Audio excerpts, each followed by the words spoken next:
consciente de.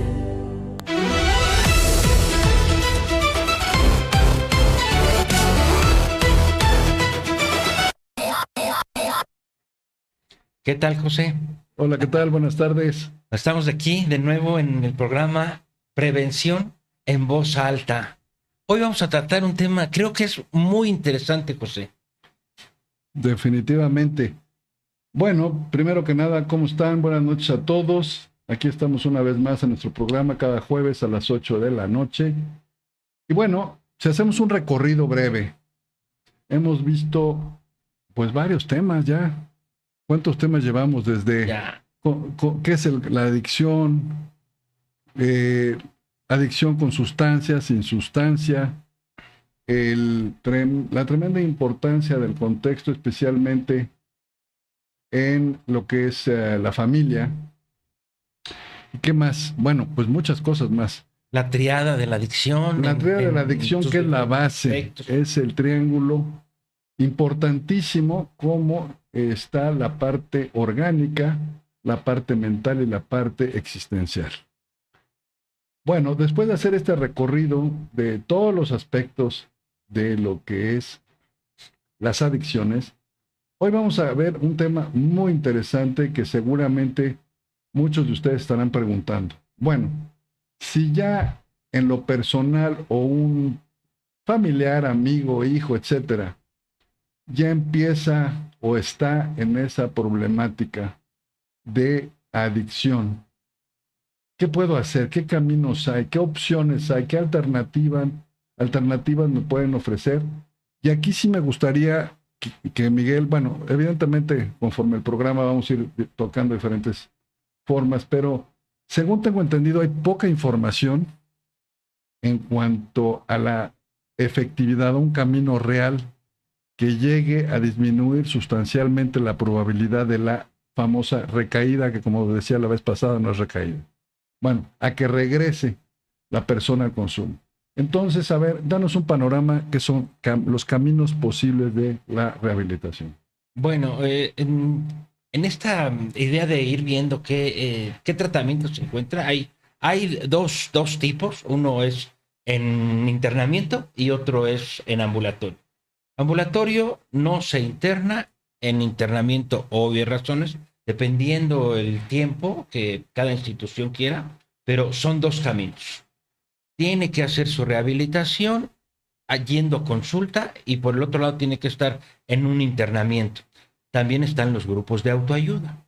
Estos grupos de autoayuda no son como tal un tratamiento, sin embargo, han ayudado mucho a que se vaya disminuyendo el consumo de sustancias en diferentes, digamos que ramas, porque hay grupos de autoayuda en diferentes aspectos. Hay los comedores, los drogadictos, los alcohólicos, las familias, los niños, las esposas.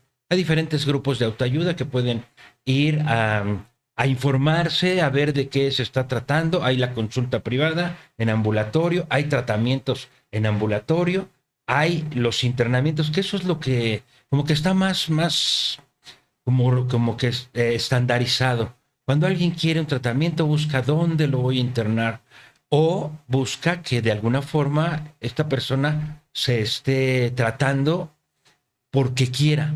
Buscan que quiera y bueno, la mayoría no quiere. ¿Y qué hacer en este caso cuando pues no quiere, necesita tratamiento y no se puede obligar o no se le quiere obligar o qué es lo que se busca? A mí me parece más importante esto de estar tratando o de revisar cómo le hacemos para que la persona interesada o indicada quiera tratamiento. Pero a ver, déjame un paso para atrás para efectos de ir, ahora sí que desdoblando esta información.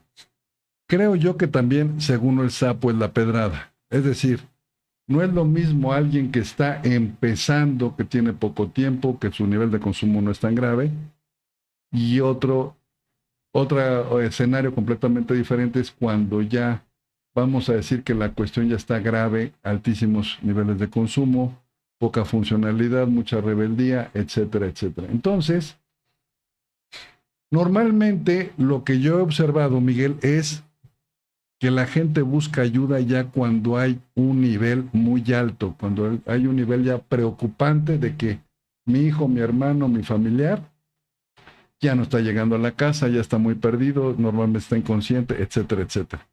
¿Por qué no nos haces un poquito pues aclaración sobre esta situación que normalmente tiene que haber un nivel muy alto de consumo o de gravedad, de adicción para buscar ayuda o desde cuándo o cómo está eso? No tiene que haber un nivel alto de adicción, puede hacerse desde antes, pero la sociedad en la que estamos habitando no tiene esta cultura de la prevención. Es el punto número uno. Eso es muy importante. Pero también, incluso, fíjense bien, incluso las personas que están encargadas en esta información no invitan al tratamiento o a la prevención, sino que dicen, hasta que ya lo esté manifestando, en ese momento es cuando hay que tomar cartas en el asunto. Es decir, mientras no presente adicción no podemos hacer nada. Podemos ver que a lo mejor se va acercando, pero si no la presenta, ¿qué hacemos? Antes de que presente adicción no se puede hacer. Claro, eso es importantísimo, como lo vimos en el programa pasado, los niveles de adicción que hay. A eso es lo que me refería. Ujú. Los niveles, cuando, digo, lo ideal, el mundo ideal es prevenir antes de, oye, al chavo ya se le están pasando las copas y es muy seguido, aguas. Pero, como veíamos, que muchas veces pues está normalizado en la sociedad y hay hombres, están jóvenes, etcétera. Entonces, ¿en qué momento es cuestión de tomar acción y cuáles serían los primeros pasos si tú fueras un papá o un responsable de un chavito, una chavita de con esos niveles? Es importantísimo que desde los primeros indicios, cuando todavía no se presenta la adicción, por eso es desde antes, es empezando, digamos que en el otro extremo, sería evitar que se consuma. Al adolescente tratar de retardar lo más posible la edad de inicio. ¿Ok? Por ahí vamos a empezar, pero cuando esta persona ya está tratando de divertirse y consumir, aunque no presenta adicción, lo tienen la mayoría de los adolescentes. Están explorando, están buscando, están queriendo divertirse y es como que cada semana o cuando menos 2 veces a la semana, los fines de semana, Los fiestas, existan las el fiestas, antro. lo que sea. Si la hay, pues van, pero si no la inventan y si no están todos los santos. Y se trata de salir, ahí es donde hay que empezar a prevenir, pero a prevenir, no como a satanizar. Esto es importantísimo. Una de las cosas que tiene que hacer la persona que está como orientando es no moralizar. Imagínate moralizar a un Eso es muy adolescente. importante. Te manda el Eso está demonio. mal, eso no se debe, es que mira cómo te pones. Todas estas cosas no es lo ideal, No funciona. pero es muy común. Las mamás o las personas encargadas están tratando de hacer notar que esto es malo, que no es bueno y que de alguna forma les va a traer mayores consecuencias, pero generan como esta prohibición que va a llevar a la curiosidad. ¿Por qué yo no y los demás sí? O incluso cuando hay en casa, esto lo hemos visto en otros programas, pero lo importante aquí es no moralizar, pero sí hablar de las dos visiones que existen, los que se pueden controlar y los que no se pueden controlar. Constantemente, como cultura, tendríamos que empezar a incorporarlo en nuestras charlas cotidianas. De lo que cuando se hable de alcohol o cuando se ofrezca un trago o cuando alguien diga que no, abrir el panorama donde hay quien sí puede y hay quien no puede controlar. Sin satanizar. Sin satanizar, sin moralizar. Es de lo primero que hay que estar viendo, pero hay aquí estas señales que hemos visto en otros programas sobre la disposición orgánica, la repetición y el exceso. Repetición, exceso, repetición, exceso. A veces no ha llegado a la adicción, o sea, no ha perdido totalmente el control, pero ya se excede. Uh-huh. Como lo vimos, ya tiene exceso, ya es abuso. Uh-huh. Cuando ya se está presentando estos, digamos que excesos ocasionales, tanto de la ingesta como de la, obvio, la intoxicación y la conducta después de intoxicado, Ahí es donde hay que tener los focos, sin moralizar, viendo la idea de que hay un riesgo en el exceso. Está creciendo, está creciendo, está creciendo. Tal vez dicen, no es adicción, pero está creciendo. Ahí hay que empezar a hacer algo, o deberíamos empezar a hacer algo en ambulatorio. Ok, o sea, primer paso es estar muy atentos a los patrones de consumo y con mucha inteligencia y tacto, más que satanizar y moralizar, tratar de evitar o de controlar las ocasiones y el nivel de consumo, ¿cierto? Exacto, ese es, o sea, con mucho recato, dices, y con cierta medida, no satanizar, pero aquí la idea no es enjuiciar el consumo, es donde viene la educación, la cultura que tenemos que tener acerca de esta progresividad de la adicción, que te va demostrando los signos, pero además mostrar que cuando se va accediendo y la ingesta con los hechos de su vida, nos está diciendo que va en aumento y que se está metiendo en diferentes problemáticas, en diferentes problemas. Tiene conflictos hacia adentro y tiene problemas hacia afuera.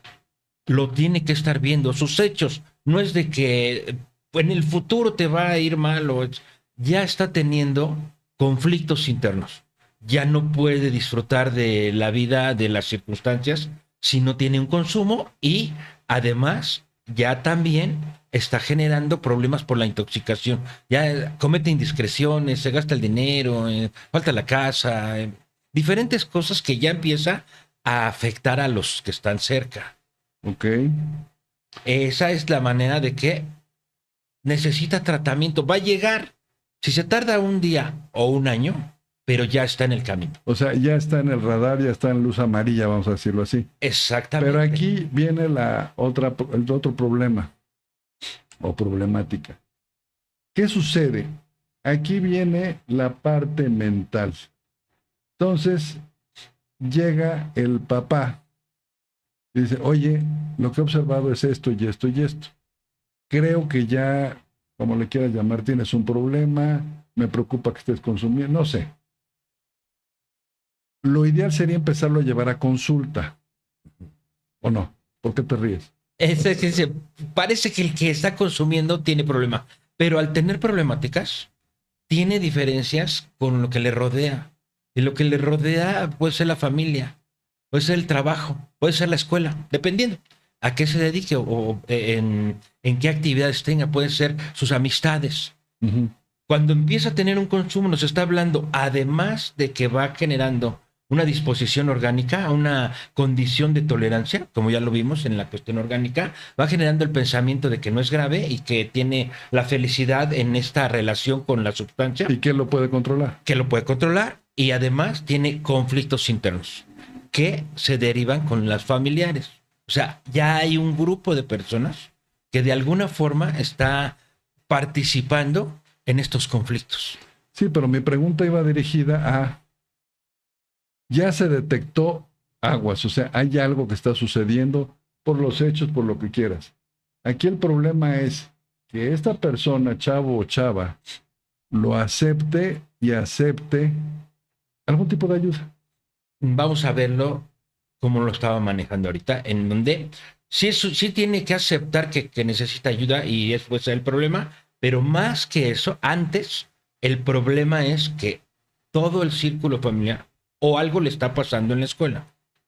Tienen que darse cuenta, tenemos que atendernos, cada quien en sus aspectos, porque en la interacción es donde se hace como la conjunción del conflicto. Tenemos que atendernos, y una vez que nos atendimos, todos aceptamos nuestro problema. El que está consumiendo, por supuesto, es el consumo, pero el cuidador o el papá es la responsabilidad de que el otro no consuma.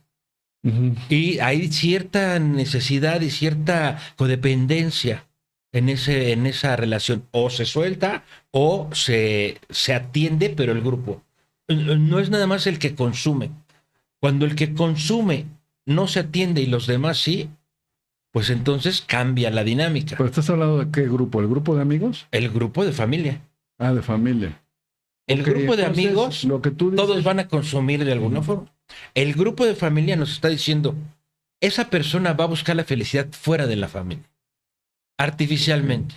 ok, pero entonces cuando dices el grupo, es reconocer el grupo que tenemos un problema y vamos a buscar todos alguna salida. No Exactamente. obstante que no todos consuman. Exactamente, hay que empezar a ver cuáles son los conflictos que cada uno tiene, y tiene mucho que ver con la relación, con la crianza, con un sinfín de situaciones. Es donde vamos a atenderlos. Los caminos posibles de la rehabilitación es todos tienen una participación. Ah, eso no lo habíamos visto. Ok. No es nada más el que consume, porque regularmente se piensa eso.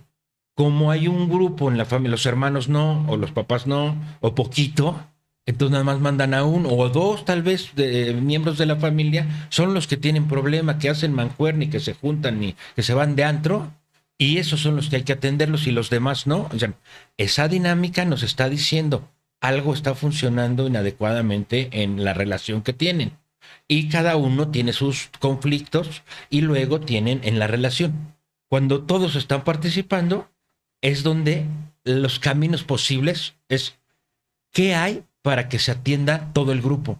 Porque si no es, aquí vamos a atender a su enfermito, a Al su culpable. consumidor, y le vamos a dar buen trato, le vamos a dar terapia, valoraciones, le vamos a tener actividades, aquí nos lo deja 3 meses, 6 meses, y se lo vamos a entregar renovado completamente, y además tenemos un sinfín de actividades muy buenas.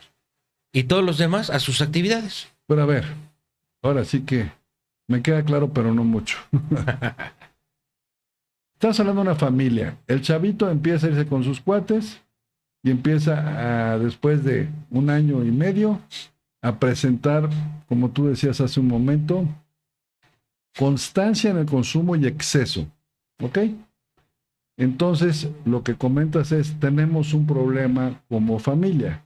Vamos a ver, primero aceptarlo y ver qué hacemos. ¿Hasta ahí voy bien? ¿Ves? Pero resulta ser que tiene una hermanita, casi de su edad, que es la más recatada, iba a decir fresa, pero mejor no, la más, pues bien portada, no le importa nada, no consume ni una Coca-Cola ni nada. De repente tenemos un problema todos, se va a decir, ¿y yo por qué? Entonces creo que se va como, digo, y estoy hablando de una persona, si nada más hay una oveja negra y hay toda la demás familia, los hermanitos, los papás, es evidente que tienen responsabilidad. Pero aquí los hermanos se complican, ¿no? Claro, claro. Nadie cree tener un problema porque tenemos una sociedad que cree que la familia, pues en teoría es para apoyarse, es para protegerse, es para cuidarse, es para estar reunidos, está padrísimo, todo está muy bien, es para divertirse, es para ir a las fiestas, es para encontrarse en los velorios, es para cuando hay diferentes situaciones conflictivas sacarlas adelante, y todo eso está padrísimo. Pero resulta que hay diferencias en la manera de pensar, diferencias en la manera de hacer las cosas, hay pleitos entre los hermanos, diferencias, a lo mejor no, a lo mejor hay complicidad, y hay grupos de hermanos en contra de los padres, o los padres tratando de educar a los hijos con muchas imposiciones, o diferente dinámica en la familia. Tenemos que entender para qué es la familia. La familia es para ser individuos autosuficientes lo más rápido posible. Si no son autosuficientes rápido, es decir, que a los 18 años ya fuera autosuficiente, tal vez se tarde un poco más por la edad de la escuela y diferentes cosas.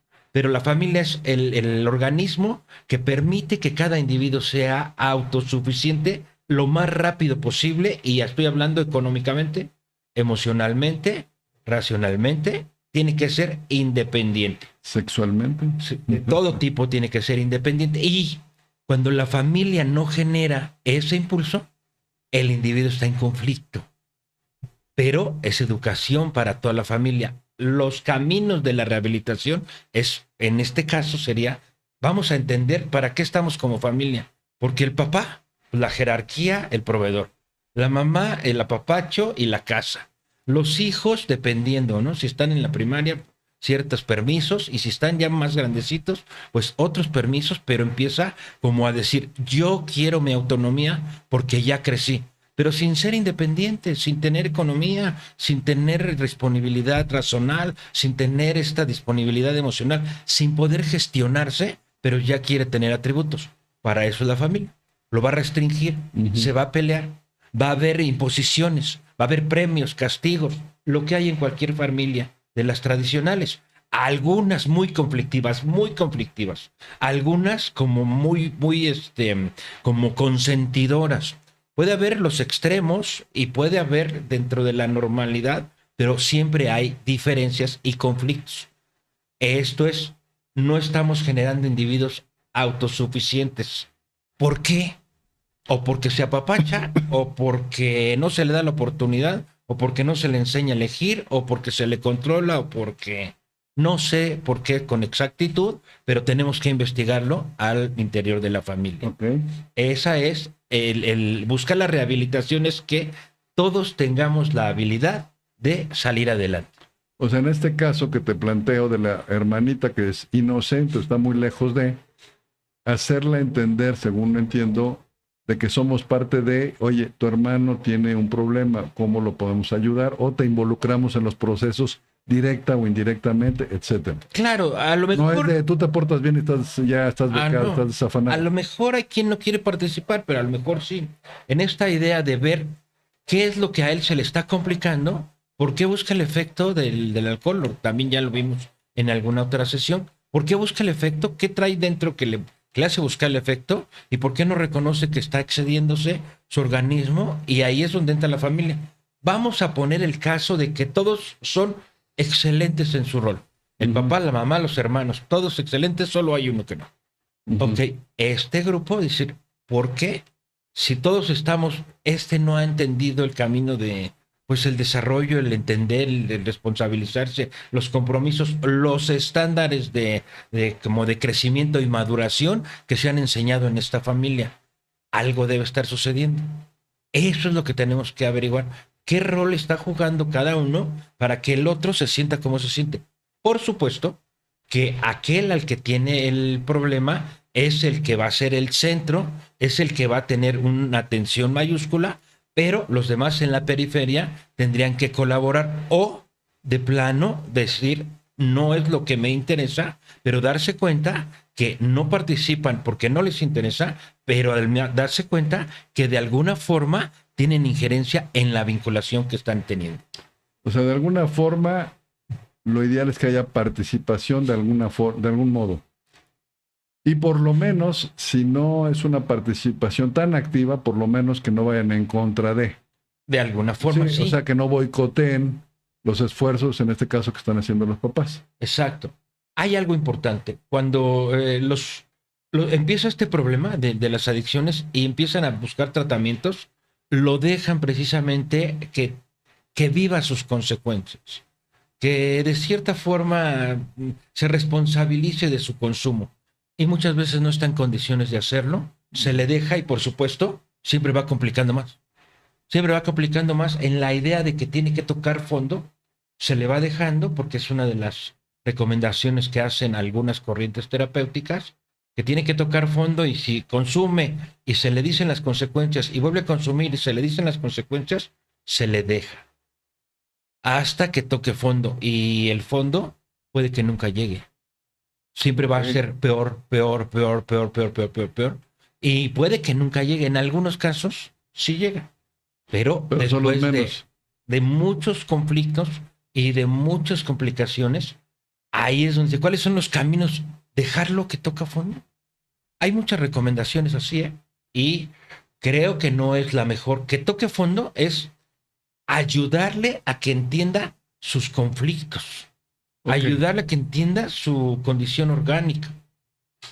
No dejarlo que tome las peores actitudes y llegue a las consecuencias más difíciles.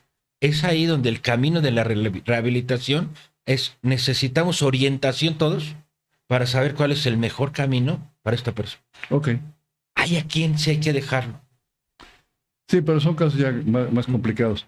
Antes de pasar al siguiente tema que te voy a preguntar, me gustaría, bueno, nada más dejar esto, abrir esta situación. Ahorita básicamente hemos hablado de chavos, de chavos y chavas jóvenes, que muchas veces, como ya lo han mencionado ahí, comienza un poquito el consumo, sobre todo de alcohol, porque incluso está en la cultura, todo mundo te ofrecen una de las premisas para empezar a probar que ya eres grande, entre comillas, es tus primeras experiencias de alcohol y de sexo, clásico. Entonces, aquí la pregunta es, Miguel, cuando ya una chava, vamos a hablar de chavas para que no sea puro chavo, empieza a presentar, bueno, contextualizo. Primero sabemos que nace una bebé y su mundo, su eje de comportamiento, de atención, de todo, es la mamá. Teóricamente los primeros 7 años. Después ya quiere salir hacia el exterior, entonces el papá de alguna forma el eje. Y después, en la pre y en la adolescencia, ya como que los papás nos estorban y ya, como sabemos, el eje son sus cuates, sus amistades, su bolita con la que se junta. Y ahí pues llega la secundaria, llega la prepa y pues no como decías hace un momento, no falta fiesta y si falta la vemos y vamos por una botella y la armamos aunque sea en el garage o donde sea. Entonces, ¿qué sucede? Una chava que empieza a tener este perfil de comportamiento en donde seguir con esa intensidad ya presenta problemas, difícilmente se va a acercar a los papás. ¿Por qué? Porque su mundo son los chavos, se la coloca con sus amigos, las crudas y su confidencialidad, todo es los amigos. Entonces creo yo que se complica ahí bastante para los papás, ¿no crees? O sea, todo lo que decías de hay que atenderlos, hay que prevenir, etcétera, etcétera, se complica por este aislamiento voluntario o involuntario, porque está pasando por esa etapa que es la adolescencia. En lo común, sí. Sí se complica en lo común y mucho porque no hay la información adecuada, no se abren los espacios y las exploraciones a lo que pudiera ser. Lo que acabas de mencionar es una línea que es muy común, pero estos adolescentes que no confían en sus papás, confían en un tío, en una tía, en un vecinito, en una comadrita, en la señora de las quesadillas, O hermano mayor. en quien sea, pero está en la población. Cuando no lo abrimos, no importa que mi hijo no se vaya a acercar a mí, lo abrimos en la familia porque lo tenemos que abrir como sociedad. Es la manera de empezar a rehabilitar. Pero ahora vamos, en esta forma de ir mencionando, vamos a ver que estos jovencitos que se aíslan, que no quieren y que van creciendo, y que pueden tener complicaciones, llegar a adicción, entrar a digamos que un tratamiento y pasar otro tiempo bien, pero van creciendo. Aquí lo que yo quiero evidenciar es que ya no son jovencitos, ya no son niños, ya no son, digamos que hijos de familia, son adultos jóvenes. Pueden tener 30 años tal vez, o 35, incluso con una autosuficiencia económica, eso que en algún momento mencionaste tú como los adictos funcionales, y que por tener trabajo parece que están bien y tienen trabajos temporales y vienen sus recaídas. Y tienen trabajos y tienen actividades y vienen sus recaídas y de alguna forma descienden muy fuerte, con mucha, digamos que vergüenza, pero dicen voy a salir adelante y han otra vez un inicio, El autoengaño. pero no. ¿Qué posibilidades hay de rehabilitación para estas personas cuando ya lo probaron? Ya hicieron un tratamiento, ya se les dijo en la casa, ya se les cambiaron los elementos, ya se les dio apoyo, ya se les castigó, ya se les dejó tocar fondo, ya hay muchas cosas que sucedieron. Y se levantan, siguen y vuelven, se levantan, vuelven, siguen. Hay esta recurrencia, no ha sido una recaída como tal, es que no han entendido realmente los caminos de la rehabilitación. Es que tengan el objetivo claro. Tiene que cambiar la idea que la sustancia es lo que le va a dar satisfacción. Tiene que cambiar la idea de que eso, si se abstiene el suficiente tiempo, va a cambiar. No importa cuánto tiempo se abstenga, si no cambia la forma de pensar. Para eso es la consulta, el tratamiento, el internamiento o lo que sea. Lo primero es, por partes, el camino de la rehabilitación es abstinencia completa. Primero, a veces en internamiento, a veces con el esfuerzo en tratamiento ambulatorio.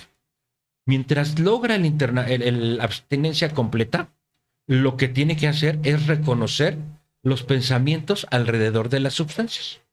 Cuando tiene este reconocimiento del pensamiento alrededor de las sustancias, se da cuenta que esos pensamientos son muy fuertes y que los ha tenido a través del tiempo y que además de querer muchas cosas productivas en la vida y tener una mejor relación, tiene pensamientos en relación a la sustancia, pero se aguanta, en relación a la actividad, pero se aguanta y trata de minimizarlos, trata de que en algún momento se vayan y se distrae con economía, con personas, con sexo, con incluso hasta con compromisos, pero se distrae. Distractores. Eso es lo que los ha hecho pensar que están en tratamiento, pensar que se están recuperando, que si el dinero, que si la familia o la nueva pareja o las salidas o unas amistades viajes, nuevas. Todo esto hace que salgan de la rehabilitación porque no saben, no se dan cuenta que rehabilitar es pensar al revés de lo que pensaba de la sustancia. Si pensaba que era el impulso, que era la satisfacción, que era el gozo, que era la fiesta, que era la alegría, ahora tiene que pensar que es veneno, que es insatisfacción, que son conflictos, que es muerte. Esos dos contrastes es lo que tiene que tener claro en las posibilidades de la rehabilitación. Cuando no ha llegado a pensar que la sustancia o aquella actividad es muerte, aunque no lo haga y aunque diga estoy feliz de mi vida sin consumo, no se ha dado cuenta qué es lo que tiene en su mente, porque cuando se da cuenta que la mente permite el consumo negando el cuerpo, se da cuenta de los engaños. Ese es el siguiente paso. Cuando se da cuenta que su mente constantemente lo engaña, entra en una crisis que lo hace querer cambiar su estado interior. Ok. Ese es el camino fuerte para reconstruir esta vacío existencial. Esa es la clave. Ahí vamos a hacer, ya se empezó a recuperar, ya sabe cuál es el camino es crecimiento interior, satisfacción interna y tiene que ser autoconocimiento, además de todo las actividades materiales que se tienen que hacer en una sociedad, los compromisos. Dentro de esto se va a dar cuenta que no sabe enfrentar la vida, se da cuenta que no sabe tomar soluciones, que no puede tomar soluciones de pareja, que no puede tomar soluciones de trabajo, que no sabe administrarse, que no puede decidir mucho, aunque así lo haga. Toma la decisión que no le da para lo que busca, que no le da para sus objetivos, pero sigue, trabaja, gasta, compra, ahorra, compra, se reconoce a una persona, va, sale, convive, hace el amor, la besa, lo que sea, pero no está como quiere su vida. Ya. Cuando se da cuenta de todo cúmulo, dice, necesito rehabilitación. Ya no estoy en consumo, ya no necesito la abstinencia, ya no necesito internamiento, pero necesito tratamiento. Pero para llegar a ese nivel de comprensión, le cuelga, o sea, no es tan fácil. A ver, si me permites, déjame hacer un paréntesis aquí. Porque muchas de las personas que nos están oyendo te oyen hablar de rehabilitación, bueno, de toda la problemática de lo que son las adicciones, y ahorita vamos a seguir con la parte de los diferentes caminos posibles de la rehabilitación, pero creo yo que les hace falta saber quién es Miguel Ángel Ortiz. ¿Nos podrías dar una semblanza de, ya sé que eres tú, pero una semblanza de por qué hablas con tanta autoridad? Obviamente se ve que eres un experto que conoces bien, pero ¿de dónde? Cuéntanos un poquito. Este es el camino. Conozco la adicción porque la viví. Conozco los mecanismos de defensa que tiene. O sea, a ti no te cuenta. Hay muchas variantes. No quiero decir que yo sé todas, pero yo viví la adicción y no quería tratamiento y no entendí que necesitaba tratamiento y viví muchas complicaciones acerca de esto. Pero exactamente este camino que te estoy contando ahorita de reconocer, no me puedo controlar, no sé exactamente por qué, pero no me puedo controlar. Hay que hacer algo. Cuando me doy cuenta que la mente engaña, y digo, es muy difícil enfrentarse a la mente porque en cuanto surgen pensamientos se lleva a la acción y se busca una satisfacción inmediata, se vuelve a consumir, pero al estar atento a la mentalidad, descubro esto, descubro que para que la mente cambie hay que hacer un trabajo profundo interno y es cuando busco el tratamiento. Primero en grupos de autoayuda. Me ingreso en ese tipo de grupos, conozco el programa de 12 pasos, me ayuda parcialmente, pero me doy cuenta que todavía no tengo una satisfacción personal. Y cuando me doy cuenta de esto, decido investigar más acerca de las adicciones y de mí. Ok. Tuve que estudiar, eso fue lo malo, tuve que estudiar. Tuve que estudiarme Era a mí, broma, era broma. a mí y las adicciones. Entra un proceso donde empiezo a estudiar las conductas antisociales, estudio psicología, estudio semiología de la vida cotidiana, estudio las diferentes corrientes terapéuticas que atienden adicciones y empiezo con el tratamiento, empiezo a colaborar en clínicas de tratamiento, en aquel entonces los llamados anexos, que ahora deben haber evolucionado en clínicas, aunque todavía hay algunas cosas que no están muy claras, pero es ahí. Me he preparado académicamente y estudiándome a mí para poder hacer esta intervención con las personas, precisamente para saber cuál es el camino. Hay muchas instituciones y hay muchos métodos, pero hay un solo camino. Conocimiento interior y realización hacia el exterior. Es cómo estoy funcionando en todos los aspectos, mental, emocional, intelectual, espiritual. Y una vez que veo cómo estoy, cómo me relaciono con el entorno, y es un trabajo, es una dedicación. Muchas personas no lo hacen y se distraen. Dejan de consumir una temporada, por supuesto, cuando dejas de consumir, trabajas, pagas las cuentas y te portas mejor, la vida cambia. No quiere decir recuperación. De ninguna forma quiere decir recuperación. Quiere decir que hay una vida que ya no es como la que estaba, pero se sigue pensando de alguna forma. Ahí la llevo. Y es ahí la llevo. El autoengaño, ¿no? Sí. Y además además que la persona no lo sabe. No sabe que es que ahí la llevo, es decir, llevarla es, estoy sacando lo que la sociedad dice que debo sacar y que yo de alguna forma creo que es lo conveniente, pero hay ciertas inconformidades por el desconocimiento de uno mismo, porque no se sabe para qué quiere en la vida lo que quiere. No sé quién soy y no sé qué quiero, porque esta visión de lo que hay afuera y de lo que hay adentro no es tan congruente con lo que la sociedad ofrece. Claro.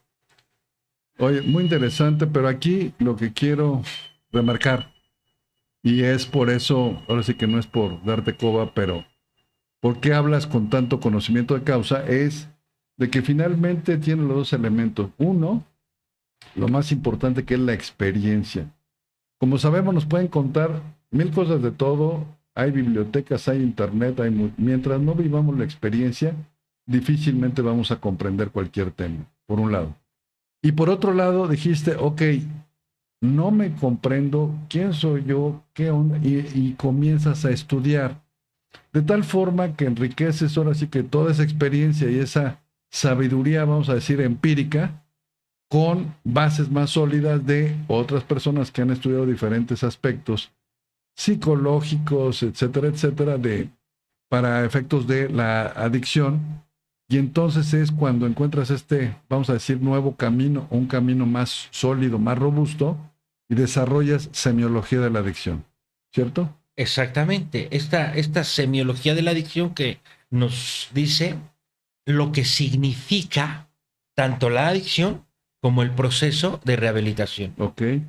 Si no encontramos este significado, nos vamos a supuestos y aparentes realidades. Esto que se menciona muchas veces. Las adicciones son resultado de una vida traumática, de una infancia muy conflictiva. Oye, ¿y los que no vivieron infancia conflictiva y son adictos? Porque habrá personas que no crean que personas que tuvieron todo en la vida se convirtieron en adictos. Y otros que los maltrataron, y bueno, pareciera que eso es lógico, pero ¿por qué dentro de esos que los maltrataron tienen hermanos o primos que no desarrollaron adicción? Fíjate algo importante que he escuchado mucho y que cuando lo analizo digo, no hay una idea más incongruente, pero que parece verdad. Las adicciones son el resultado de una infancia traumática, aunque no todos los que vivieron infancia traumática van a desarrollar adicciones. Escucha, o sea, ¿cómo es posible que se hable de algo así cuando es causa, pero no en todos? Ay, espérame, ¿cómo? Una causa es una causa y resulta que es en todos. Es como una enfermedad, algunos les pega y otros no. No. La cuestión es, aunque tengas esta idea de que ciertas condiciones generan ciertas condiciones, como estos traumas, estos conflictos, propician el consumo. Pero cuando se trae la predisposición orgánica, se excede. Y cuando se intoxica, complica más sus situaciones. Y cuando complica más sus situaciones, su conciencia se cinde. O al revés, primero se cinde, busca el efecto, y tal efecto hace que consuma, y cuando consume, busca, el organismo empieza a desarrollar, y es de ida y de vuelta. Pero cuando lo vemos desde este lugar, queda muy lógico. Algunos sí y algunos no, porque cómo procesan, pero qué disposición traen genética. Y entonces, aunque hayan vivido traumas, su complexión genética, su trabajo fisiológico nos dice, ya desarrolló la adicción. Ok. Pero volviendo a lo que es el tema de hoy, bueno, no nos hemos salido, pero siendo más específicos a lo que son los caminos posibles. ¿Cuáles son los pasos o tú qué sugieres a una persona que tiene un familiar que ya presenta síntomas, presenta cuadros específicos de adicción? Primero la consulta, internamiento, ¿qué le recomiendas? Primero la valoración. Esta valoración de cómo vamos a lograr el camino, lo acabo de mencionar hace rato, abstinencia completa, reconocimiento de que la mente engaña y que no se sabe enfrentar la vida. 3 puntos importantísimos. Pero la valoración la haces tú. La valoración es qué tanto podemos mantener la abstinencia. A partir de ahí, recomendamos internamiento o no. O sea, ahí ves el nivel de profundidad o de intensidad de la adicción. Exactamente. Cuando vemos se puede mantener en abstinencia, entonces vamos a profundizar en los aspectos mentales. Necesitamos consulta. Después necesitamos valoración, consulta, y ahí valoras, viene la valoración, y en qué momentos, en qué casos es el tratamiento ambulatorio. En los que pueden mantener la abstinencia completa y que están comprometidos sin engañarse a su desarrollo interior. Ok, que no están tan graves, vamos a decirlo, o que tienen más carácter. Que ¿no? Se comprometen, a lo mejor están muy graves, pero se comprometen al desarrollo interior y dicen, primero me voy a dedicar a comprenderme yo y después a todas las actividades que el mundo reclama, pero sin dejar mi conocimiento profundo, porque dejan de conocerse, empiezan a adquirir compromisos, viene una pareja y se duermen, entran en el sueño de, ya tengo dinero y pareja, imagínate, ¿qué más te hace falta? Pues nada. Pero cuando empiezas a pelear y cuando empiezas a tener conflictos y el dinero empieza a escasear, te hace falta todo. Ahí es donde tenemos que ver que no hay que dormirse con la idea de que cuando ya te ves bien y todos los demás piensan que estás bien, ya estás bien. No. Es cuando ya estás conociéndote y cada vez estás más completo, completa. Esa es recuperación, son los caminos de la rehabilitación. Puede ser una actividad completa entre la consulta, la terapia, la yoga, ejercicio, relaciones humanas, lectura, un sinfín de cosas que llevan al conocimiento de uno mismo. Porque a veces solamente es las cosas graves, mis conflictos internos es lo único que quiero arreglar. Y hay un mundo de conocer para cuando una persona. Es un mundo grandísimo lo que tiene que conocer una persona. Si no se va al conocimiento de uno mismo, cualquier actividad que se lleve a cabo puede ser nula. Terapia, ejercicio, yoga, reiki, cualquier tipo de actividad terapéutica, si no se va al conocimiento de uno mismo, puede ser innecesario. Muy superficial, muy vaga. No va al camino. Como llega, se va. Claro. O sea, tiene una mejoría, una satisfacción, digamos que momentánea. Es como una dosis de tranquilidad en contra de un caos. Una aspirina por por un dolor de cabeza cuando tienes una neuralgia del caramba. Esas son las distracciones. Ya te entiendo. Bueno, entonces decíamos, tratamiento ambulatorio es para los que se pueden comprometer a cierta abstinencia, bueno, abstinencia total, y que de alguna forma tienen bien claro el objetivo y tienen el compromiso, la voluntad de, entonces ese es el tratamiento ambulatorio. Exactamente. Pero los que no, entonces ya se requeriría internamiento. ¿Por qué no nos platicas qué significa, cuánto tiempo, qué es lo más conveniente? El internamiento, como se maneja, es necesitamos buscar la abstinencia total. Cuando no se puede hacer, se tiene que aislar. En ese aislamiento vamos a esperar que el organismo empiece a restablecerse, que su mente ya no esté tan contaminada y que empiece a tener alicientes, motivaciones en la vida. Okay. Puede ser de 3 a 6 meses, algunas personas más, pero dependiendo cómo, o sea, el internamiento es netamente para ayudarle a que encuentre la abstinencia, no es tratamiento como tal. O sea, no saliendo a los 6 meses ya quedó listo, ni al año. Es para mantener la abstinencia y que tenga una, digamos, que pase una estabilidad. Pero el día que salga se va a enfrentar a la vida. Y se va a enfrentar con necesidades económicas, se va a enfrentar con hambre, con frío, se va a enfrentar con las personas a las que maltrató, agredió, se va a enfrentar a los hijos, se va a enfrentar a todo. A todo. Si lo tienes 6 meses, un año, 2, X tiempo, y lo sacas de la vida, ¿cómo vamos a saber que se rehabilitó? No sabe enfrentar la vida, se refugia en el alcohol para enfrentarla, lo tienes en abstinencia, solamente está reconociendo algunos aspectos y no ha enfrentado su vida. Es como, un poquito haciendo la analogía, como los prisioneros, ¿no? Que están tantos años que cuando salen al mundo real no saben cómo trabajarlo y retomar su vida con un trabajo. Por eso el tratamiento es en la vida cotidiana. El internamiento es solamente para mantener la abstinencia completa. Asegurarse de la abstinencia completa, el tiempo requerido para poder hacer el tratamiento profundo ya en la vida cotidiana. Ya en conflicto de pareja, en conflicto económico, en resolución de daños, en conflictos de sociedad, en enfrentar sus propias carencias, en reconocer su mentalidad fatalista, un sinfín de cosas. De acuerdo, pero a ver, volviendo al internamiento. Ya nos explicaste que depende de la valoración, depende que el enfermo, vamos a decirlo así, vaya tomando conciencia, vaya avanzando en esta comprensión profunda, etcétera, etcétera. Pero, pues sabemos que tenemos todos ciclos, que tenemos una psicología, una forma de irnos desarrollando, y en base a lo que has estudiado y a tu experiencia, dirías que para que una persona que ya tiene niveles fuertes de consumo, mínimo serían 3 meses? Mínimo sí. Y máximo puede ser un año más. Mucho. No, es que a lo mejor un año es mucho. O sea, fisiológicamente el organismo se desintoxica en 45 días. Claro que tenemos los aspectos mentales que son muy fuertes. Eso es lo más fuerte. Y puede ser que necesitemos otros 2 mesecitos, algo así. Pero aún queda la parte existencial y no se va a llenar nunca, nunca, nunca con solo desearlo, sino con un trabajo profundo interno. De ahí que a veces la desintoxicación puede ser ayudada con medicamento, es más rápido. Entonces puede ser de un mes. En internamiento, el aislamiento puede ser de 45 días, de 60, de 90 días. Okay. Para ir viendo el reconocimiento de la mente cómo va engañando.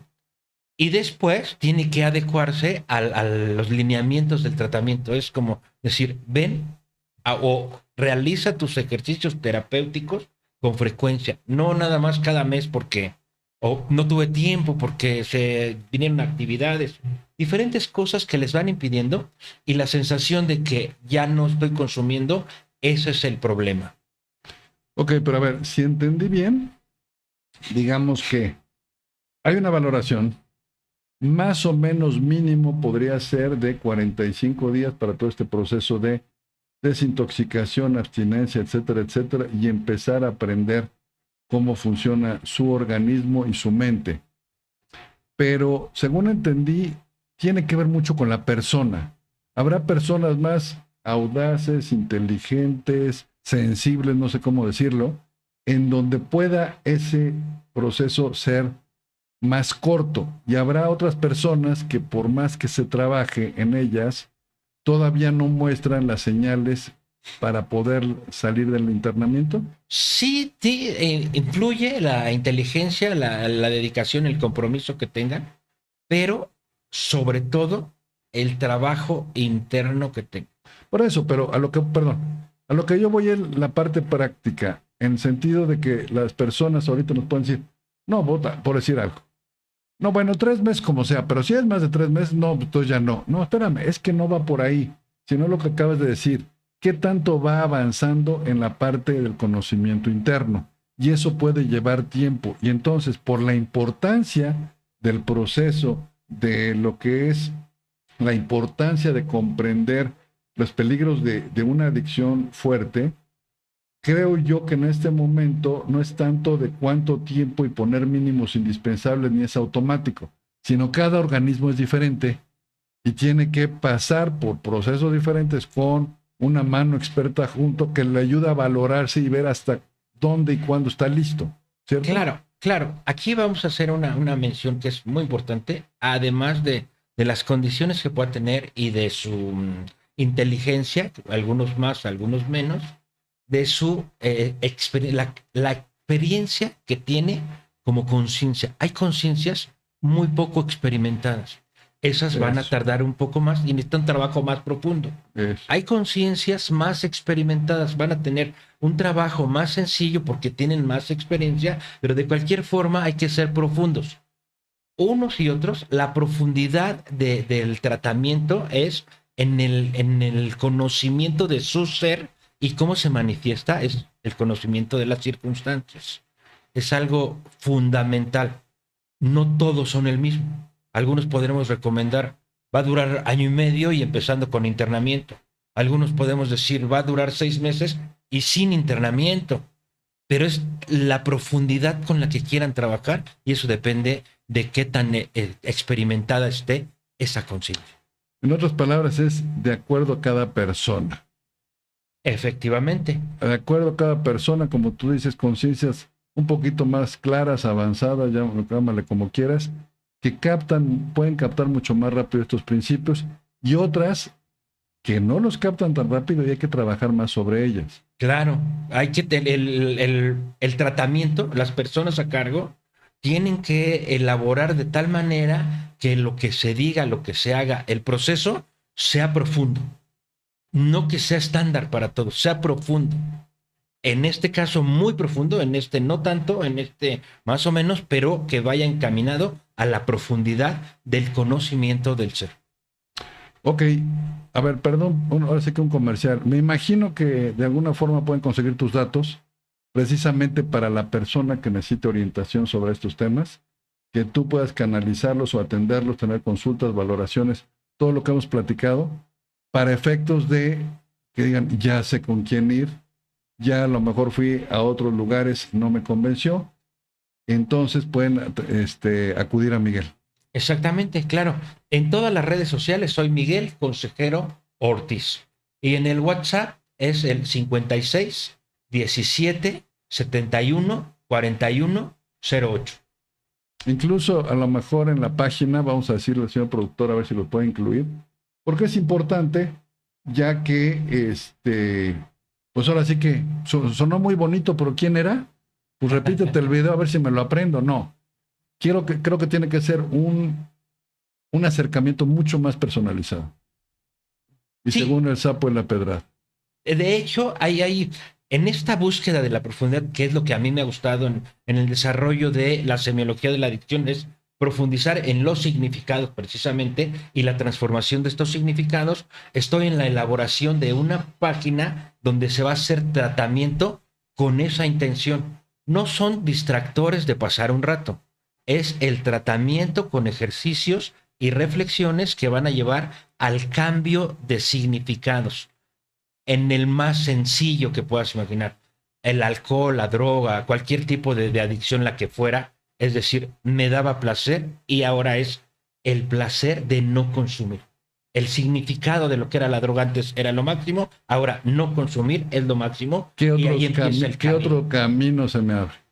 Exactamente. Muy bien. Yo te iba a preguntar, pero ya se nos está acabando el tiempo, de que he escuchado que hay centros de rehabilitación preciosos, bonitos, muy afamados, etcétera, y casualmente como que se la pasan bomba, pero como que regresan, sobre todo artistas o grandes personalidades, y dices, oye, pero ¿por qué no funcionó si era lo máximo y así cobraron, etcétera, etcétera? Y creo yo que ahí hay un temota, pero bueno, creo que, no sé el señor productor, pero creo que ya estamos en los últimos minutos, por lo cual yo creo que nos vamos despidiendo, mi estimado. Sí. Considero nada más para cerrar que en este tipo de tratamientos hace falta profundidad. Es lo que me especializo, profundidad. De ahí que te dejo otra vez mi nombre, dice Miguel Consejero Ortiz. Nos vemos la semana que entra. Muchas gracias, que lo da muy bien.